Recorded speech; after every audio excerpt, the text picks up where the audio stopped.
Welcome to the chaos.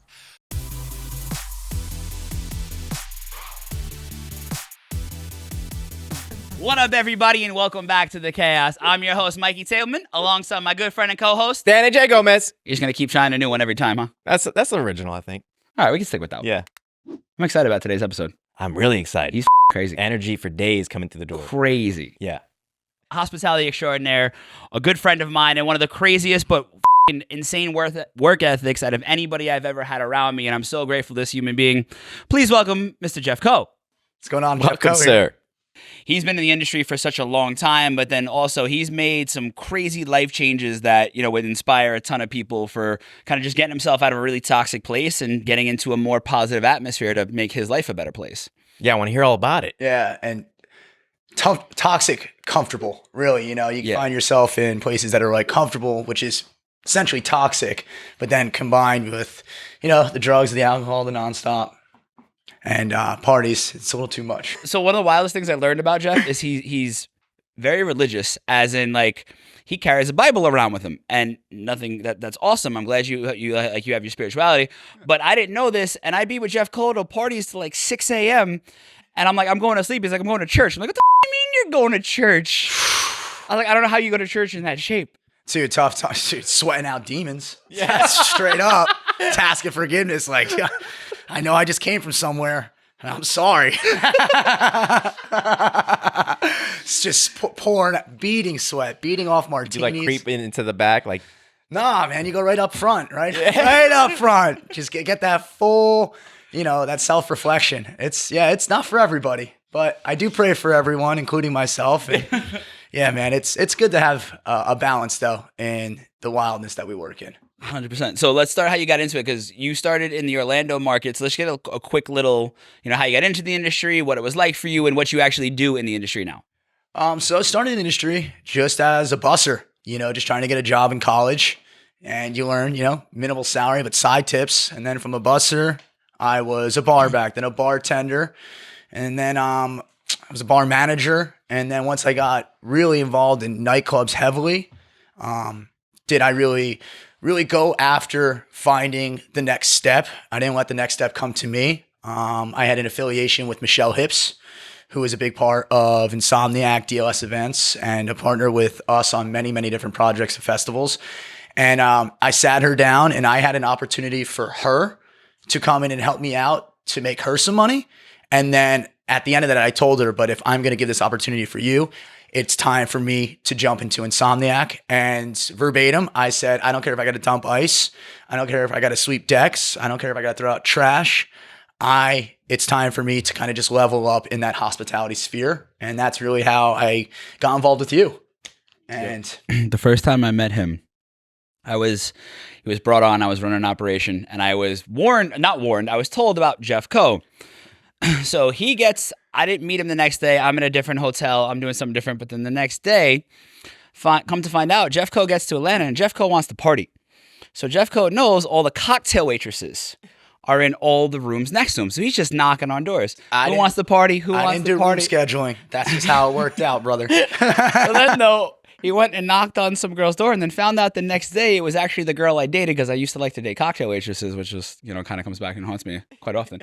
Shocker. But so then Jeff Coe was like, oh, and I was like, yeah, I guess you're going to be running a lot of things all over this track today. oh, damn. And we hazed him, and he took it like a champ. Like, I need you to go to the other side of the festival and go meet this client. Oh. There's like, they're not here. I'm like, oh, yeah, they found their way back over here. Just go back. Miles, but I did it head down. I mean, it's work, and that's the job, and whatever you needed me to do, I was there to do. But I knew going into it, like, man, you told me that you used to date one of the waitresses. I knew I was knocking on her door specifically, and I knew I was in for like a real treat after that. And it was like it was my first event, and my first couple events. Did you guys really test me?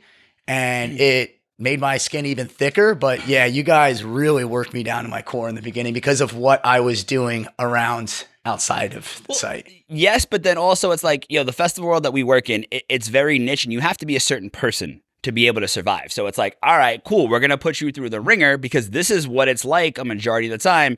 can you handle this? Yeah, you should always be fed to the wolves. In my opinion, in all of my experience, you should always be fed to the wolves because that's the fastest way you learn. And at the end of it, you'll at least have thicker skin. So what was it like for you then getting into that whole scenario with this? Because a lot of people, when they jump from that nightlife to that festival circuit, it's a whole different ball game. Two totally separate, different categories. It's like I can't relate to playing college sports and then jumping to like professional sports, but it's two different total fields of work. You know, nightlife, nightclubs. You can be great at nightclubs, and then when you transition to festivals, you can be completely lost. And if you don't drop that ego from nightclubs to go into the festivals, you won't make it. You won't hack it. I think that drove a lot of, I don't know if I'd say success, but a lot of my drive and a lot of the opportunities I had. I never had an ego going into it. It was just like, you're here to work. And there's a lot of people that bring egos from that nightclub world, which we know, into festivals, and they don't last. Well, there's the people we feed, kind of like, that's kind of why we have a job. Like even his shirt that says Drunk Millionaire, he was smart enough to be like, yo, I have a brand. This is his clothing line, which he's like, yo, it works very well for all the type of people that come to these festivals. He's like, yo, can I partner it with you and let's do it for all the uniforms? I was like, yeah, let's do it. Every person wanted our staff shirts, and that's why we now have a Skydeck line, because everyone just wanted a shirt that said Drunk Millionaire on it, because that was most of the people we deal with on a regular Deal with basis. drunk millionaires. And then we started dealing with drunk billionaires, but we'll get there. That's a whole different. It's a whole different ballgame when it I comes only to had half of that, just drunk. Like, That's what I was. When people say, "Oh, you're a drunk millionaire," no, I'm a drunk. But Yeah, I know yeah. of enough clients get that there were soon. millionaires. But when we combine, drunk millionaire, dude. what was the biggest difference going from the nightclub to the festival scene that you noticed? That like, what was the hardest thing? For me, was, to be honest, I had to really dial back my drinking, because in the nightclubs, I really built a strong team underneath me. So for me, it was really just sell the tables and then come in and make sure that atmosphere is always at a premium level where everybody's just having a great time. Everybody's spending money. And I also had the team underneath me. When I came to festivals, I started at the bottom. You know, I did get grandfathered in by Michelle Hips. And, you know, it was kind of like starting all over for me again. You know, I just felt like, it was fine having that check. I felt like I was just back to that busser. You know, you have to understand that there's people above you and you're coming from a place where I was the top. Yeah. But I was okay with that. I wanted that. And it's really helped me grow along the way. You talked about like how you kind of go from the top to the bottom, and then just all the nuances and the hardships that have come like as you're moving up. So like, what were some of the tougher parts for you mentally to like keep going? Because it's not a easy environment to exist in. And like, this at the end of the festival, I'll be like, yo, how many steps you walk? This guy will walk like 80,000 steps in a day. I averaged like 20 miles a day on site for EDC Las Vegas. EDC Orlando is always a true test because it's where I'm from and where I went to school. So I'm always hit with a lot of requests and tasks from both clients and directors. And this past year, like you saw that, my leg blew out at the end of it. Shit. So it just happens, but it's also part of the role when you're facilitating that much for both sides. Like, it's to be expected, and kind of just think knowing that going into the events, and also like starting the day, drinking enough water, eating enough, Cliff bars, because you may not ever eat again. And then to do 20 miles, like, yeah, it's not for everybody. People always say like, oh, you have the dream job, but the dream job to you, they may never be able to last in it.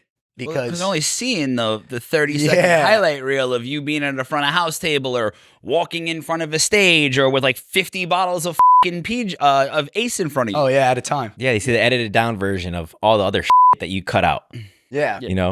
So the mental struggles I deal with is failure is not an option. So I never want to drop a task given to me by a director or a client because failure's not an option.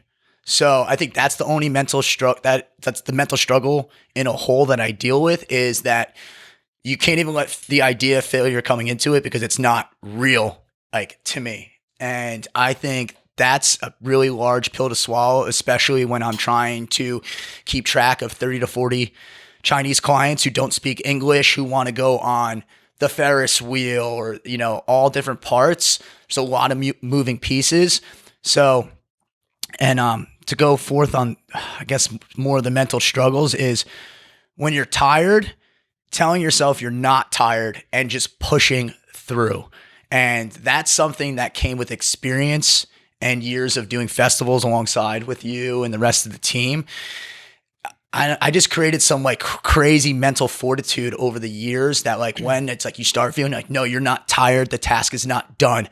Push. You must execute. And the execution is done once like clients have safely left site or gone to their helicopter pad. And to the directors, just, help shutting down some operations at the end of the night. But it's crazy mental fortitude. It's really hard to explain it.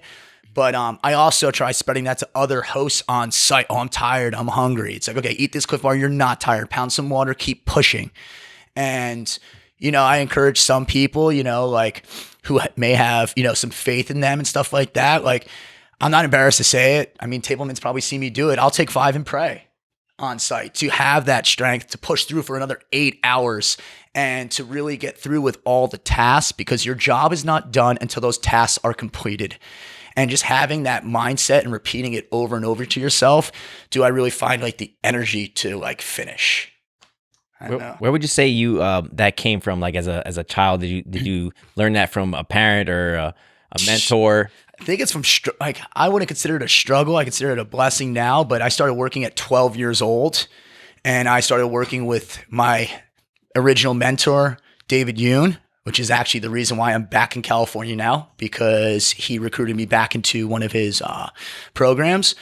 I was subjected at 12 to 15 working in a core skate and snowboard shop to a lot of older individuals who taught me tough skin, who taught me how to like really just be task oriented, and that your job's not done until your tasks are done. And if you're not going to get those tasks done, that means your job's not getting done. That means your employer will find somebody else to get that job done. Man, it's crazy. Like when my first service industry job, the older cats there they would just on you, tell you were lazy, I got sucked. Like I got on in LA. Yeah. Shocker. I got on going to Vegas, but it helped though. Like it made you want to be better. You either like quit the job and you weren't cut out for it, but like it made me want to be better. It really like created this work ethic, because I wanted to make them proud in a way, Yeah, I always wanted to make my directors proud. I didn't really care too much about the hosts around me. I wasn't trying to prove to them, but I was trying to prove to Tableman, to God, what's his name? John from Vegas, who recruited me. Schwartz. Swami? Samsonite? Swami? Samsonite? Just there the whole time. I was way off. So I guess it was just, they were bringing me in. Like, I just had a level of expectation that they had for me that I really took on personally. But yeah, I mean, I came into LA and I had referrals from Tableman, from Michelle Hips, from like all the big top and Insomniac, but everybody gave me cold shoulders, especially as a host coming into it. And it didn't really bother me. I knew I would crush them in silence through sales goals, and just my work ethic. Even though I knew they would bash me outside of it, if they needed help, I would still be there to help them. I would still be part of the team to execute the obvious goal, which is providing an experience for everyone in there spending money to ensure them coming back and spending money. And yeah, but I got cold, especially in LA. Nobody, who is this guy coming in with the Insomniac referrals from Florida? I was working at Exchange and Academy, but it's all good because I crushed those dudes in silence. Oh yeah, well, the dudes here, like when I got here and I started SB, everybody was slow, walk slow, no sense of urgency. I was just running. You know who you are, and you move like molasses. Yeah, it drove me insane. See, back when I was a walker, I used to run circles around these dudes, and I mean, bro, I think in your wheelchair you could still roll circles. I'm telling you, right? These dudes, to be honest with you. I mean, going fast is what got me here in the first place, but I'm still like that. I just always had a sense of urgency. You know what I mean? Yeah. Sense of urgency. And also too, to anybody else that's starting out in nightlife, always look busy. Even if there's not a task, if those managers are walking around and your bar's clean, put some soda water on that rag and just keep polishing. Yep. Just keep polishing, because they just want to see you busy. They don't want to see you scrolling. They don't want to see you flirting. You get laid off the clock, that whole type of spiel. Always look busy. And I guarantee you'll really move up in that ladder. and into that network. And that network will provide a lot of opportunity and blessings for you because, I mean, we're all examples of it. You know, Yeah. we all are. And, you know, I climbed that ladder from a busser. You know, the first rope I ever worked to was for Janikowski, the kicker. I'll never forget it. And from there, you know, I just kept my head down and worked up to a bar back, then to a bartender, and then just kept going and found one to festivals, which was a whole nother network besides the nightclub network. Yeah. So you run at 100 miles an hour all the time. Ever since Nonstop. I've known you, Yeah. running 100 miles an hour all the time. But When you told everybody thought I was like, well, I thought you were on a ton of drugs. Every time yeah, talked I to mean, you. that's actually, Honestly, we I could really talk did. about that. You were sometimes. What's up? You were sometimes. I don't need it though. When I started in the nightclub, when I first became a bartender, I'll never forget. I got called into the office, and I was like crushing it as a bartender. And the owner sat me down. He was like, and he was a very intimidating man. To this day, he is to others, but to me, not so much anymore. But he sat me down and he's like, "How much speed are you doing in my nightclub?" I was like, "Excuse me?" He's like, "You don't ever stop moving. You serve 10 guests at a time. You say hi to all the VIP clients before they walk in, and you still serve drinks, and you drink like a crazy person." And I was just like, "I'm not on any speed." And I was like, really like, am I going to lose my job? And he was like, "You're not on any speed. You're not selling speed in my nightclub." No. He's like, "Okay, I'm going to keep a close eye on you." A month later, he realized this is just you. And then once he met my mother, Nancy, who's absolutely insane. Crazy. Then he was like, it all makes sense. Yes. But that also followed me into Insomniac because you guys all thought I was on speed the first couple events. Well, where I was going with that question is if you go 100 miles an hour all the time, you crash. You're gonna have a crash. Oh, You're yeah. gonna go down. So what's that like when you because bro, there's times where I wouldn't hear from you for like a month because you would just finally hit a wall and Oh, yeah. have to go off the grid and just recenter, and you couldn't talk to nobody. You're just like, yo, I just need space. I know. can't do And it. it's Because such, you crash hard. yeah, it was it's a hard thing to even explain now, but yeah, when you're traveling and partying and nonstop, I mean, you notice after EDC Las Vegas, I would work that 3-day event and then I'd rip 2 days in Vegas with no sleep or hanging on by a thread. But to answer your question, it's water, asking for forgiveness, and resting and just resetting your diet and, you know, being able to shrug off those shakes, being able to shrug off some of that withdrawal. And Yeah, but that's not easy though. Like I'm trying to get more to like you're kind of like giving the nice portion of it. It's like, homie, it's not that easy to just sit and drink water and rest. Like that's not how it. first and foremost, that's not how it works. Anybody that cold turkeys anything, you're an absolute psychopath. You have to wean off. The people that wake up, oh, I can just stop drinking. Well, you're sick in the head. So it would, yeah. At the end of a huge bender, you wake up and you still drink. I would start with white wine because it's like high in sugar and low in ABV, and kind of try to just through the whole first day after the bender, drinking probably a couple bottles of wine throughout the day to really just be giving your body still a little bit of alcohol and sugar to make you feel better. And then day 2 after the bender, you still wake up, maybe have a couple beers, some Miller High Lifes, champagne of beer, beers. fire. Let's go. And then by day 2, start eating again, which is really hard. Your stomach's going to reject food. It's going to hurt. You force it, mental fortitude. And then by day 3, try to only have a couple beers in the morning. By the end of the day, really kind of just be onto water and like a regular food His habit. benders went longer than ours would. Like we would go we would go 2 days, maybe 3 at max. I'm not I used to be proud about knocking off a whole calendar month on a bender. Like day Wait, hold 30. on. How do you go on a bender for a whole month? Mental fortitude, brother. Day 30 hits, you're like accomplished. Yes. I've heard it the other way around. I've never heard it that way. Yes. Well, it would start with like a festival, all right, like EDC Las Vegas. And then I come home and like, I'm not going to quit. And then you like get back with your friends who didn't make the festival, but want to go and party because they had like the fear of missing out. And I was working the festivals, but also doing, as you know, I was an executive assistant for like my top US client for years. So Doing what with that? traveling and ripping, brother. Traveling and ripping. never saying I die, love it. and believing in another day. You're like a movie character. I'm Love not it. a movie yeah. character. Yeah. It's just it's just the reality. You just wake up and you keep tying one on. You wake up in the morning, you know those shakes are gonna come, you know that anxiety is gonna come, and how do you get away from that? Well, you just start boozing again. It's simple, and whether it be like, you wake up in the morning with some hot toddies, one of my favorites is, especially in the mountains, you wake up, you do some cider crown, some hot cider, and some Crown Royal, half and half. Disclaimer: we do not condone any of this. No, but it's suggested. HR.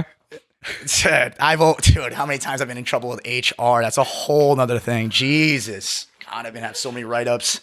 But you can't just stop. I guess point of it, like, how do you do it? You just can't stop in cold turkey. That's really tough, especially if you deal with some other mental struggles. For me, it was just like, okay, you can't just stop drinking because it's going to hurt. So you just try to wean off. And sometimes weaning off, you start going down another rabbit hole. And next thing you know, you're 2 weeks in and you're surrounded by some of your best friends in some of like the craziest places. And it's just appropriate to keep celebrating. That's what I always kept telling myself. You just got to keep going because this is just an unreal time. Yeah, but you kept going, and we've had a lot of other friends that kept going. But brother, let's be real. During the pandemic, right when everything came back, we probably lost that we knew you closer to you, but we knew in general at least 5 people who passed away from partying so hard. Because like when it came back, yeah, people started trying to go on those 30-day benders. Not 30 days, but however long benders. And we lost like maybe 6 friends in the course of like 8 months. Oh, I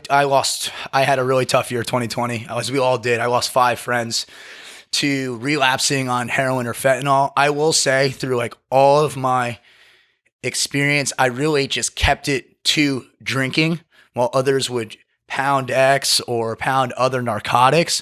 I always steer clear to that, especially the prescription pills, because that was a whole nother dark hole that I never wanted to explore.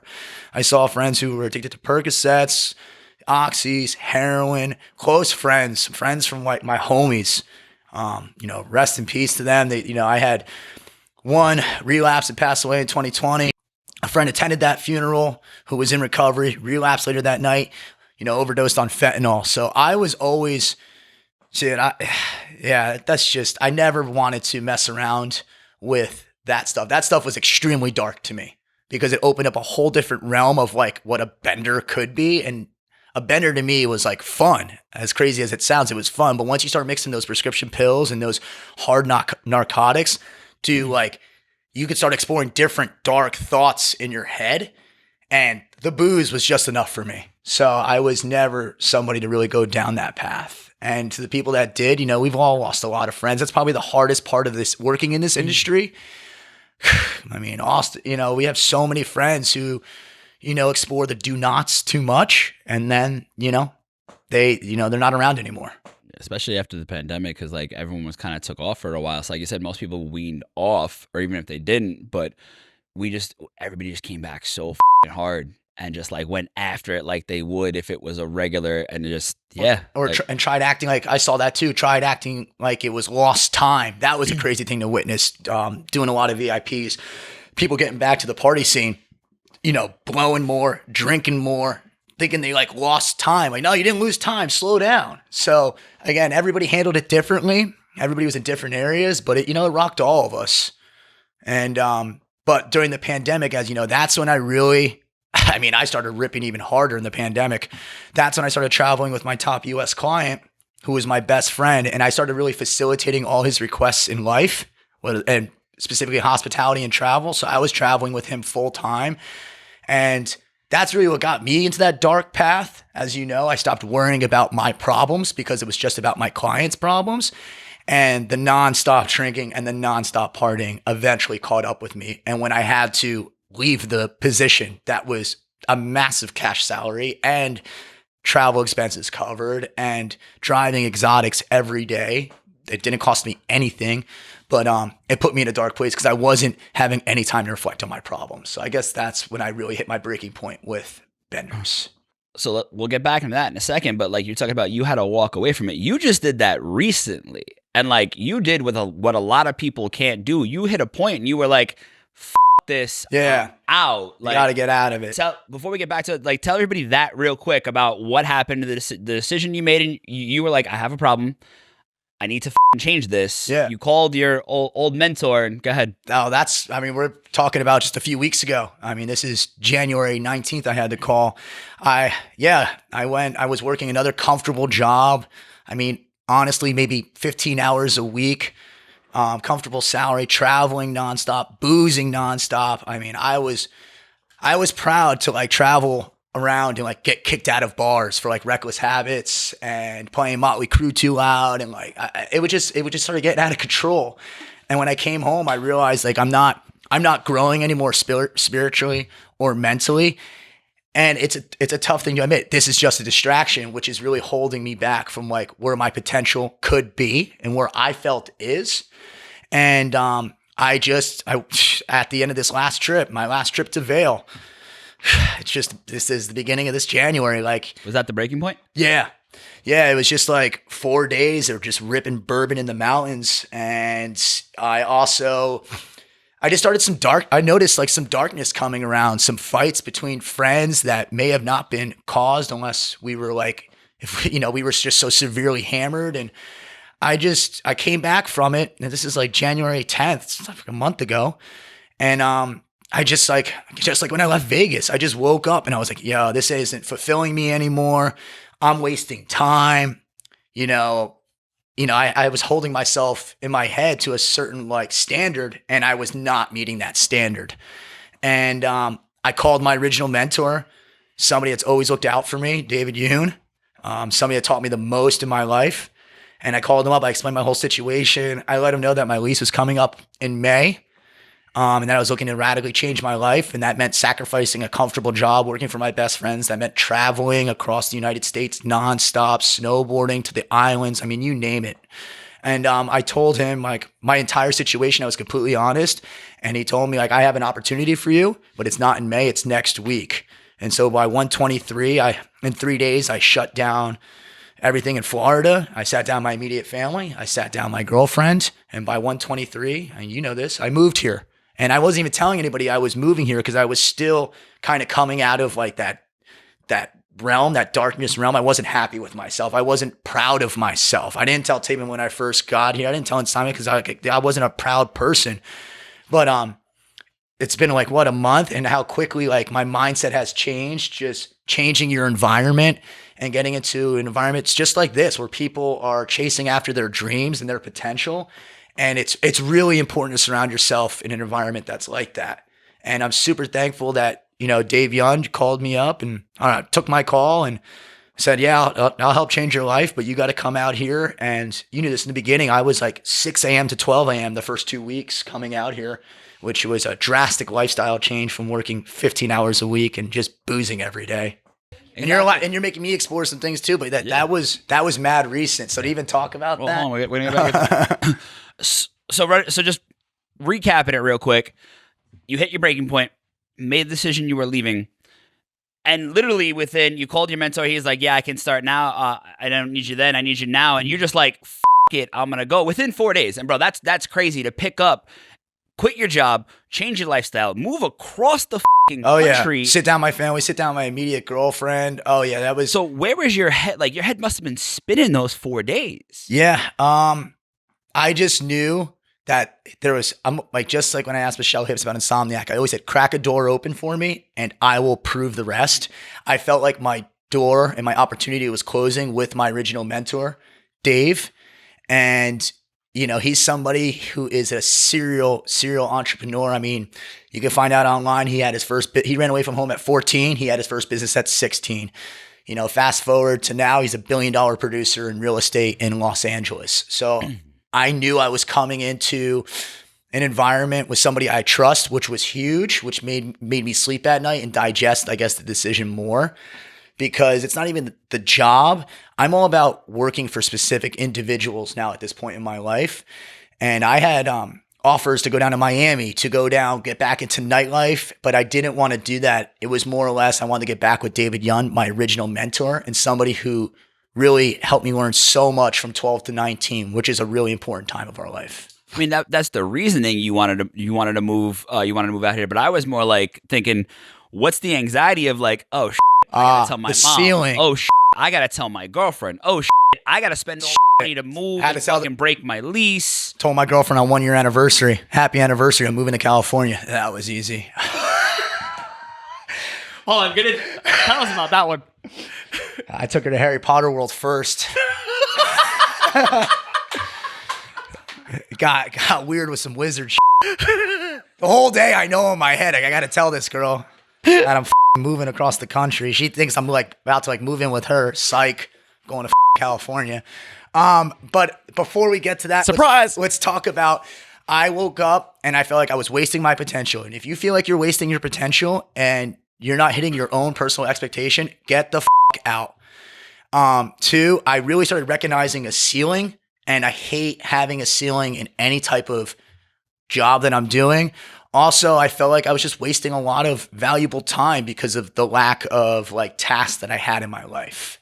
So that's really what made me start like wasting my potential was making me go crazy, because this was fun. I was working for my best friends, but I was doing digital marketing. You know, it wasn't for me. It was just something I took on during the pandemic because it was a time of uncertainty. But I just woke up one day, just like when I left Vegas. I just was like, man, this isn't for me. I'm wasting my potential. And if I do this for another week, I'm going to go insane. So obviously, like the roots of that idea was started at the end of last year. And then after the trip to Vail, where like I didn't want to spend a lot of money. I spent a lot of money, and I snowboarded a little bit, but I went on like a 4-day bender of like, and when I tell you 4-day bender, I mean like 60 to 100 drinks a day. And I really mean that. I mean, we're waking up, we're having whiskey ciders, 4 or 5 for breakfast. You force feed yourself, just you put food in, and then you're good for the whole day. And at the end of that, I just kind of woke up and was like, I got to stop doing this. And I've already been doing it for so long. I have to stop doing this. All right, how can I get out of this situation? And that's going to like be fulfilling to me and my progression in life. And I always had this original mentor in my life who's told me I need to leave that environment and come out to California. And that was the first person I called. And he, laid out an offer. And then I guess, what you could say is my mom was fully supportive. She knows the guy, my mentor. But telling my girlfriend on our 1-year anniversary, that was a tough cookie. I took her to Harry Potter World. We had a great time. But in the back of my head, she was somebody that never wanted to have a pen pal boyfriend. She never wanted to have a long distance relationship. She was living in West Palm Beach. I was in Orlando. And here I am about to tell her, hey, I'm not coming down south. I'm moving to California. So I just sat her down, and I was just very honest and realistic of what I was doing, where the money I was making, and like the opportunity out here in California that I had to explore.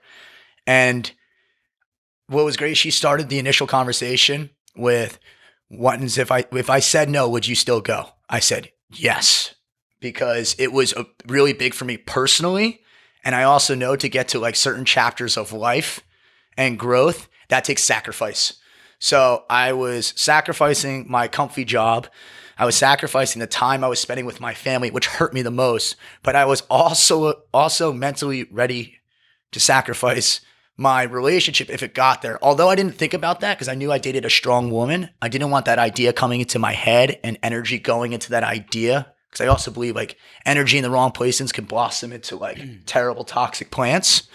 So I just sat her down and I was just very real with her, and I was very direct, and I went over it in my head about 10 times. And she's an understanding woman. So she supported me, and she knows why I'm out here and to better myself. But it was not an easy conversation to have. And it was also a hard conversation leaving that comfy job, working 15 hours a week with a comfy salary and elite health benefits. Because I also had 2020 where I almost lost my left hand, straight up. I shattered my tailbone in 3 places. And I almost had my leg rot off.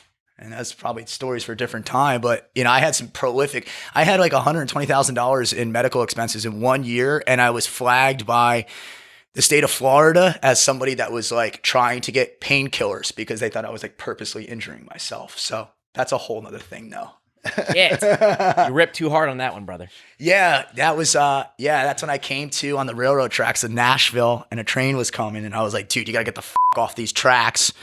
And I go to climb a iron fence, and I jump over, and it caught the back of my leg, and I was hanging there, and then I was like covered in blood. And this is Nashville, so I'm walking up out of the train tracks. All the bars are looking at me. I'm probably looking like a zombie. I'm covered in blood, and I get up there, and yeah, it's another crazy story. These cops sat me down and like sobered me up and brought me home. They didn't even arrest me. And I had like no form of ID, and I was like incoherent and covered in blood. And I was really thankful they didn't throw me in a drunk tank. Shit. And the pictures of that leg rot that was really tough. Because you probably didn't go to the hospital right away, right? No. We Pour some whiskey on it. mental fortitude. I don't know what I was thinking. I mean, even with my hand, I just pulled out the spines from the sea urchin, but I didn't know it was going to cause septic arthritis and lock up all my bones. Next, 30 days later, I'm, getting rushed into surgery. But with my leg, I just thought myself, it's just bruised. It's like a little pull and I could walk. So I was like, yo, if I can walk, it's not torn. It's far from the heart. I'm always somebody that's like that with my injuries. It's far from the heart. I'm good. Yeah, well, my leg turned green all the way up to the schwanz. And it was really, really scary. I will say that injury pulled more numbers ever in my life because my whole leg had to be wrapped and I was still going out like an idiot. So like the nurse pull was like profound. And like they go, you're just faking. I unwrap it. They'd be like, oh, start like gagging and shit. I'm like, yeah, I'm not faking. And then like so many girls wanted to care for me. So that shit was like Silver lining? Yeah. No, I met some bad nurses that like really cared for me. It was sick. But that's like a whole nother time. Like we could have a whole nother talk about the injuries. I know all about the nurses, bro. Dude, yeah, a lot of care. So, I mean, you're fucking wild. As always, this isn't something new to me. But Buckle up and downshift and get in the fucking left lane. I always tell people, I'm driving in the left lane. If you're not in the left lane, get the fuck out of it.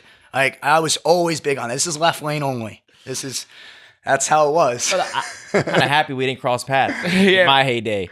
It would have been bad, dude. Him and B Woods. Oh man, it's awful. Some of our boys, like it's dude. Like when we work festivals, like the wild thing is I know they're going out, and I try to turn my head the other way, and I cringe because I'm like, we got a fucking 15-hour day tomorrow, and you motherfuckers are in excess, and it's 3:30 in the morning.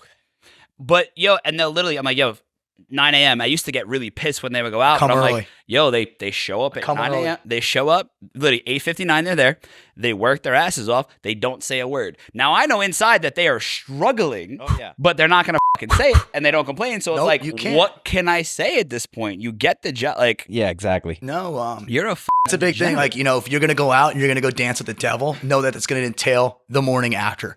So don't come to site and even complain to anybody because you made that choice yourself. Oh, I'll send you home. Yeah. Oh, I would never. I used to go to site straight from the club with stop at CVS on the way, get some toothpaste, get a toothbrush, brush my teeth, sit in the in-person meeting He'd with still bring me coffee, too. Still bring coffee. Come on now. Gotta butter you up. It's none of that. Yeah. Well, also you got to keep that spotlight off your back because it's always on you, dude. Again, for my first event, it's when I was knocking on the waitress's doors, hammered drunk. Like, dude, I put a spotlight on my back. I was the new person. And it's like, I enjoy ruffling feathers, but I want to make sure it's done in the right way. And then also know that like, if you staff me, the job's going to get done. If I go out, that's a deal I made with myself. I will still be on site on time. I will still have coffee. I will still be like, force feeding a cheeseburger, pounding Pedialyte, and then let's go. Hell yeah. Bro, I got to commend you because what you did when we were talking about before, when you came out here in 4 days, I don't think you give yourself enough credit or realize the magnitude of like, bro, not many people in that short of a span can give up a healthy relationship. You and your mother are extremely fucking close. Pick up and fucking decide I'm going to get out of it takes people so long to actually get out of an unhealthy habit. And you're like, you know what? Fuck this. And then to top it all off, move across the country. Like, bro, I don't think you realize how much courage that fucking takes to actually do that. I will say I kudos haven't to you. Thank you, because I haven't had a time to even reflect on that until you gave me the call last night about what we're doing here today. And I really was like, okay. And my girlfriend is still with me, supporting with me. So she's still with me, but she was like, you do have a really good story that people should hear, because your ability to recognize that it's a toxic environment and that the ceiling's kind of lowering down on you, and then to just be able to like pack up and move. Like not everybody can do that. And I wouldn't say it's easy for me, but it's like, it's part of the process. Like you have to sacrifice to get where you want to be. You have to sacrifice things that are close to you, but also what enabled me to have that sacrifice is a supporting mother, a supporting girlfriend, my previous employers supporting me because they're my best friends, the CEO. So I had a lot of support. And also I haven't had much time to reflect on it because I came here and just went to work in this program that I'm in right now. And really last night after the call, did you make me reflect on it and it's not easy. And I don't know how I made it look so easy, but it was just like, I just wanted to strive to the potential that I knew I had. And, we've also reflected on this, I'm a believer and I have a lot of faith, and I have a lot of faith from the experiences and the losses I've had in my life. I knew this would be a good opportunity to kind of clean up, get closer to my belief. And that's all I've been really doing. And I guess, actually, I know that's been providing like a lot of strength, and people, whether it be therapy, whether it be church, whatever it may be, you got to lean on that crutch during these crazy times of uncertainty. Amen to that, man. Yeah, that's just really it. And, that's just kind of my own thing. Everybody having their own thing is cool. But I don't know what's kind of made it easy. And this is like the first time I've really sat down and like reflected on that. But I just felt like I was going insane and swimming in circles back in Florida. I don't like doing the same thing every day. I didn't like just having the salary. There was no increase in potential. So I don't know, all those factors just made me realize I had to get out. And I knew coming out to California was going to be a radical change. Was going to be crazy work and focus, something I wasn't doing in Orlando. So there was a lot of it was just like we talked about work earlier. There's no option to fail. You don't even have that in your head. You don't even start thinking about those negative thoughts because, your life's on the line. People are supporting you. And yeah, I kind of just really tried to keep as much negative thoughts and energy out of my realm. And I don't know, man, one day at a time. I don't know. It's kind of hard to put it into words. I'm sorry if I'm not answering your direct question. No, you answered it perfectly, man. Like it's just, and your girlfriend's right. Like that's why we're like, let's definitely get Jeff Coe on because like what you just did was really inspiring. And bro, I'm sure there's somebody somewhere that is in a toxic job, in a toxic relationship, or is just like, I'm just not happy in life, and they're like, dude, just did it, really? Yeah. And don't be afraid to jump. And people say, it's a risk. Make sure your risk is calculated. That's another thing. You want to, I calculated the risk. Okay, I know I'm coming out here with the craziest hustler I've ever met, David Yoon. I know I'll be surrounded by people like Mike Tableman, I'm like chasing their dreams and their visions and their potential. And it was like all those swirling factors doesn't make it so much of a risk. It's just a jump. So make sure you're calculating it and not just jumping at some opportunity or some false words. Know the people you're jumping towards. And the goal is to like elevate yourself and elevate your potential. So yeah, again, and that's the one thing I will say, like when I was thinking about like what could come out of this, if there is somebody listening that's like, man, I need to change this up, or what do I do? Like, I hope that like my small message will hit you and just start prospecting. Okay. It's not created in one day. Start really recognizing what's wrong in your environment and start prospecting how you're going to get out. And not so much for the job, because the job could be great, but the people could still be toxic. So I really wanted to be like, okay, I'm only going to work for specific individuals who I believe in, who are pushing the people around them. So it was like really a calculated decision. I knew my mom was going to support me. She's a rock star. Shout out to Nancy. Nancy. God, I love you. I've partied with Nancy before. She's wild. Ripper. And she's crazy. Your mom. The original Ripper. Oh, dude. She'll show up at the festival.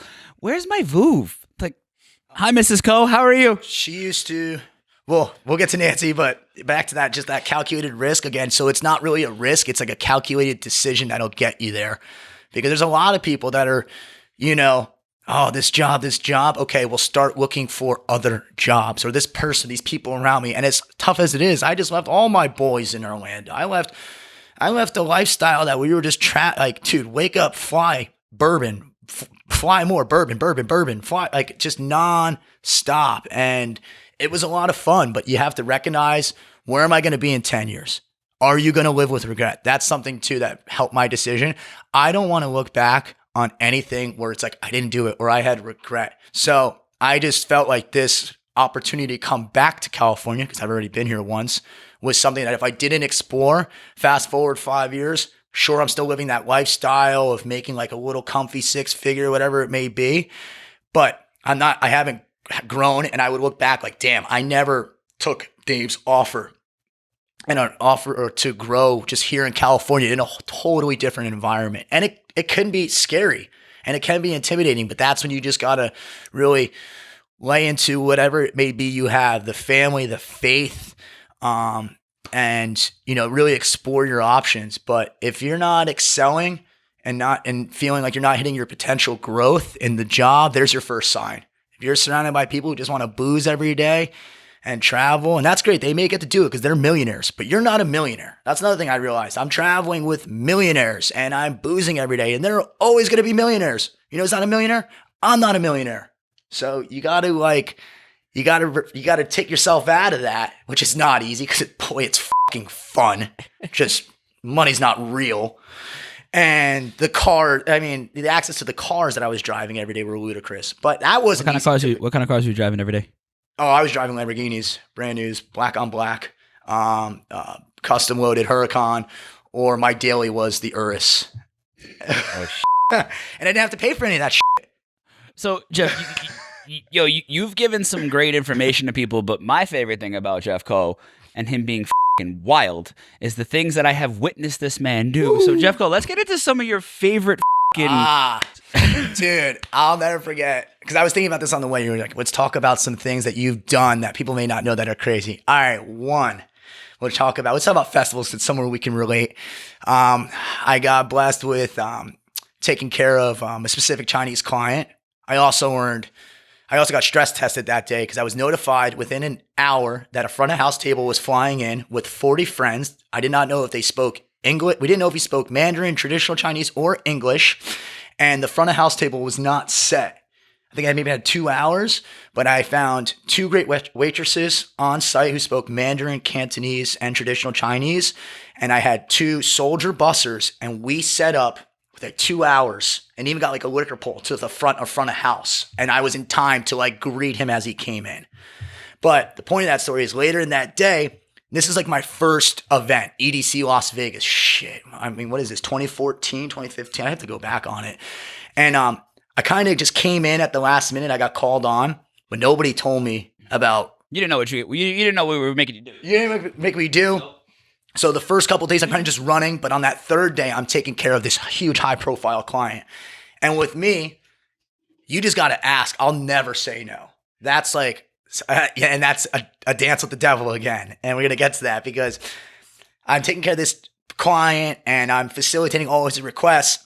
And I needed a golf cart and I wasn't given one. Well, I'm going to steal a fucking golf cart, okay? Because I need a golf cart to get to point A to point B to facilitate all these spenders' requests. I don't care if people are going to get pissed off. You can chew me out. I've been chewed out before. No problem. So I fucking gank a golf cart, just like clip a bike lock. And next thing you know, I'm driving and they're all like, oh, Jeff Coe, you crazy. And I'm like, I'm taking them from like kinetic to circuit grounds. It's a long, like we're on a racetrack too. We're on a racetrack. From like what he's talking about is opposite ends of a festival that holds 170,000 people. Yeah. So it's far, and I'll tell you right now, the golf cart didn't fit everybody. So I got like some crazy Chinese billionaires hanging out, and then one of them, my client, was like 8 of them, bro. I remember yelling. I'm like, you can't, dude. They were coming over the radio. I was like, oh, I was getting screamed at. We're gonna get to why it gets so crazy. So the client's like, hey, let's go to the top of the racetrack. I'm over there like, it, let's go to the top of the racetrack.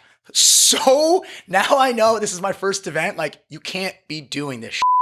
So I go to the top of the fucking speedway and the fireworks are going off. Another huge flag. There's supposed to be no like vehicles moving during fireworks display, but fireworks going off. I got like bottles of Ace in there. We're driving at the top of the track like I'm Ricky fucking Bobby, and we're going to circuit grounds, and over the radio I hear people like, who the is in the golf cart? GM. Who the f is in that golf cart at the top of the speedway? I'm like, oh shit, I may get fired. They're like, Jeff, you crazy. You're crazy. Like, dude, and this was solidifying my relationship with the Chinese. Like, yeah, f it, dude. We got the ace. I got you guys. Like, f it. If I get fired, it's one hell. I'll never forget. If I get fired, it's one hell of a ride. And I'm at the top of the racetrack. And the thing's angled, man. This is a NASCAR racetrack. So that was a crazy time. But the wild, Movie character, dude. I'm telling you. Yo, he should have, no, 100%, you should have been fired. Like, hands down, you should have been. But, again, the client he's talking about, they came with 40 people. They flew in on a private jet from Beijing. So these mother are loaded, and they're very hard to take care of. Money so talks. it's like, they love Jeff Coe. All right, well, bro, don't ever do it again. But I yeah, know. I didn't do it again. But, and then what's crazy is, and you handled them for the last 6 years? nonstop. I mean, that they loved it. That's what really solidified, I feel like, my job in Insomniac is because he wrote a review about me and just how, like, anytime I come, I want Jeff Coe, many thanks. And that's where it started. But also, what's funny is that table still gets crazier. It's like another crazy story. I didn't know who Pasquale was yet coming into this event, starting. All right? Pasquale is the owner of Insomniac, and the guy who employs, like, all of us. So I didn't really know who he was. And well, I'm running the front of house table. This is like after like the speedway shenanigans. This is all this shit. And like, I'm just making sure they're all like alive and well, making sure they're drinking water, making sure they're coherent. You know, those are like huge things that people overlook at festivals. You know, you got to make sure these people are enjoying it and staying alive, hydrated, because everybody's been partying for a while. But out of nowhere, this guy walks up and he's got like 40, 50, and I could tell like these girls look like playmates and stuff. And he walks right up onto the table, right onto the deck. And client looks at me and goes, Jeff Coe, who the fuck are these people? And I was like, I don't fucking know.